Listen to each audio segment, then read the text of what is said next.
Ya Allah, jadikanlah kami sebagai orang yang mendengar dan mengikuti apa yang baik-baik itu.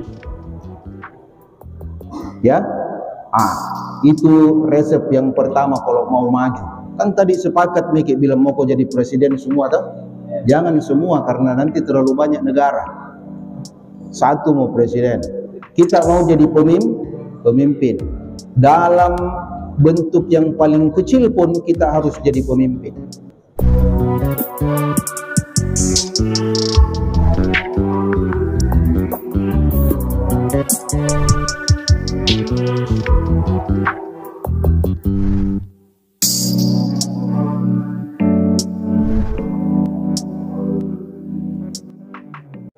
Baik, ada satu ayat di dalam Al-Quran itu yang bilang begini, Allahumma ja'alna mimman yastami'una al-qawla fayattabi'una ahsana.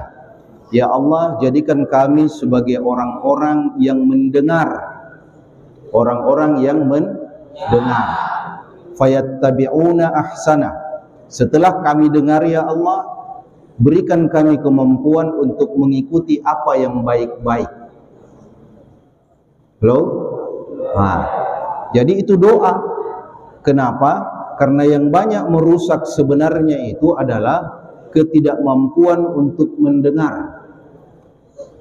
Kalau kita misalnya sudah punya sesuatu yang kita fahami, setelah itu ada orang yang datang bercerita kepada kita, kita tidak lagi mau mendengar mereka. Itu berbahaya. Kenapa dia berbahaya? Berbahayanya gara-gara kita sudah memframe otak kita tidak lagi menerima yang lain. Nah, kalau sudah tidak mampu lagi kita menerima yang lain, maka kita akan stagnan di situ. Kita stuck, berhenti mikir di situ, tidak bisa mikir berkembang. Karena itu di dalam Al-Quran itu diajarkan, Allahumma ja'alna mimman yastami'una al-qawla fayattabi'una ahsana. Ya Allah, jadikan kami sebagai orang yang mendengar dan mengikuti apa yang baik-baik. Jadi setelah mendengar, tidak semua juga diikuti dah. Setelah kita mendengar, kita pilih mana yang cocok, mana yang sesuai, kita pakai. Kalau enggak. Nah, semua itu harus dimulai dari hal-hal yang kecil. Dari hal-hal yang kecil. Nah, ini seperti sekarang ini, lagi cerita kayak ini, tapi banyak yang tidak mendengar. Bagaimana buktinya tidak mendengar? Masih bergemuruh ini masjid. Itu artinya saya sambil bicara, ada juga yang bicara. Jadi, ya Allah, jadikanlah kami sebagai orang yang mendengar dan mengikuti apa yang baik-baik itu. Ya, itu resep yang pertama kalau mau maju. Kan tadi sepakat Miki bilang mau kau jadi presiden semua tuh? Jangan semua karena nanti terlalu banyak negara. Satu mau presiden. Kita mau jadi pemimpin. Dalam bentuk yang paling kecil pun kita harus jadi pemimpin. Mau jadi presiden ke, mau jadi gubernur, mau jadi menteri, mau jadi bupati dan seterusnya. Kalau kalian yang pegang posisi-posisi seperti itu, maka insya Allah Islam akan jaya.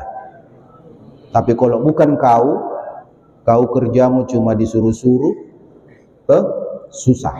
Makanya saya mau lihat wajahmu semua ini adalah calon-calon pemimpin bangsa dan agama. Baik. Nah, resep yang pertama itu adalah jadikanlah saya mampu mendengar dan mengikuti yang baik-baik. Apa yang didengar? Di sini banyak aturan. Yang namanya pesantren itu harus banyak aturan. Kalau ada pesantren yang sedikit aturannya, bukan pesantren itu. Banyak aturan di sini tuh? Iya, memang harus begitu. Kalau tidak banyak aturannya, bukan pesantren. Kenapa? Karena kita mau dididik disiplin. Nah, salah satu kedisiplinan yang paling indah sebelum kita masuk ke dalam kedisiplinan hidup yang lain, itu adalah kedisiplinan di dalam salat. Kita sudah aman dari sisi waktu, 5 waktu miki, alhamdulillahirabbil alamin, beres mi. Toh? Beres mi. Sekarang adalah kedisiplinan di dalam salat yang kedua, itu adalah kedisiplinan di dalam mengatur saf-saf salatnya. Ya. Kedisiplinan dalam ngatur saf-saf salat. Nah, saya mau protes. Minggu lalu saya sudah cerita bahwa untuk mengatur saf itu, pasang itu tumit di garis tegel itu tuh, yang sejajar dengan orang di samping tak. Tadi saya terlambat di belakang itu, saya lihat, wah kacau ini. Berarti dia belum nah. Padahal mudah gitu tuh. Mudah atau tidak itu? Mudah ji. Tetapi kenapa susah dikerja?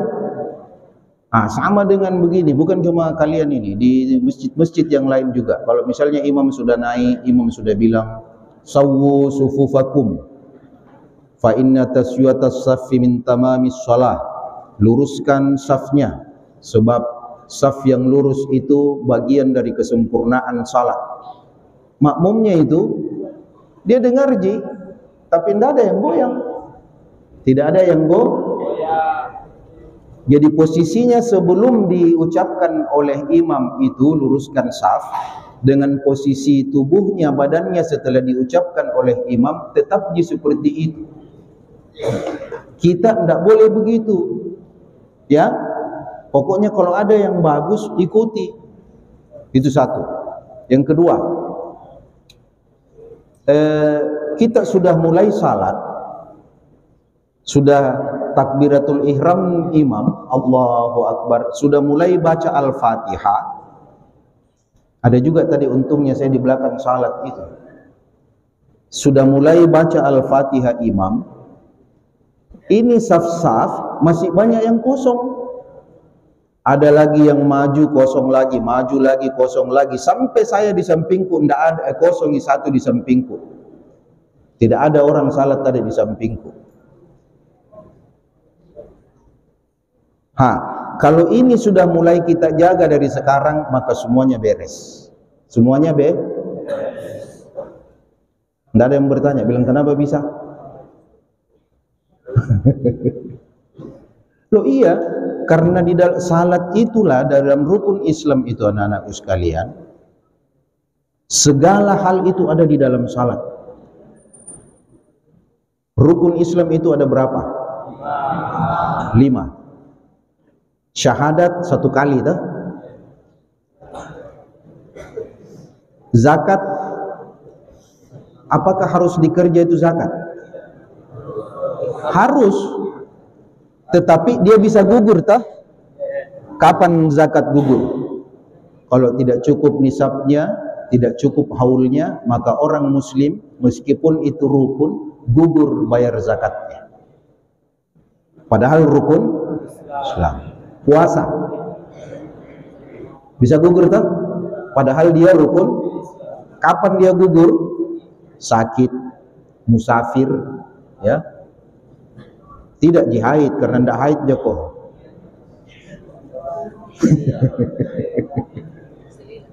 Apalagi haji, haji lebih-lebih bagi yang mampu. Tetapi salat, dalam keadaan apapun kita, salat tidak boleh ditinggalkan. Kalau orang sakit, sepanjang dia masih sadar, maka masih wajib baginya salat. Kalau dia tidak bisa berdiri, duduk. Kalau dia tidak bisa duduk, baring. Kalau dia tidak bisa baring, ya, cukup dia gerakkan matanya. Tapi kalau dia sudah tidak mampu lagi gerakkan matanya, di dalam kesadarannya dia salat. Saking pentingnya itu salat. Tetapi di dalam salat itu, yang tidak bisa gugur itu, ada semua di dalamnya. Di dalam salat itu ada syahadatnya, ya enggak? Di dalam salat itu ada zakatnya. Di dalam salat itu ada kiblatnya, ada Ka'bahnya, dan seterusnya. Gara-gara itulah sehingga kalau bagus salatnya maka semuanya bagus. Ya, apa yang paling pertama dihisab di hari kemudian? Kenapa bukan zakat? Kenapa bukan haji? Nah, jadi kalau kita sudah mulai jadi itu nah kerja itu nah, insyaallah. Kalau sudah mulai bagus itu safnya bagus, tidak ada lagi yang kosong-kosong, lurus, tidak ada yang kosong-kosong, insyaallah. Makanya kalau mau nanti anak-anakku kalau sebentar salat isya dicek ya, dipraktek ya. Ini kan tidak ada paksaan dari saya, bukan juga perintah. Kalau kau tidak kerja saya hukum, tidak ada gitu. Jadi kesadaranmu saja yang diminta. Jadi misalnya sebelum orang qamat itu sudah harus mengatur saf memang. Jadi sebelum qamat itu orang sudah atur saf. Siapa yang membuat kita harus mengatur saf? Imam. Kapan orang qamat? Orang qamat itu ketika sudah dapat isyarat dari imam. Jadi ketika sudah berdiri imam di sini, semua berdiri untuk mengatur safnya. Setelah kelihatan sudah mulai teratur safnya, baru imam kode untuk qamat, baru orang qamat. Jadi setelah qamat itu sudah beres semua, rapi semua. Baru kita Allahu Akbar. Indah enggak salat yang seperti itu? Iya, ini baru ada apa? Sudah Al-Fatihah baru tidak akan khusyuk itu, tidak akan nikmat itu salat, gitu ya.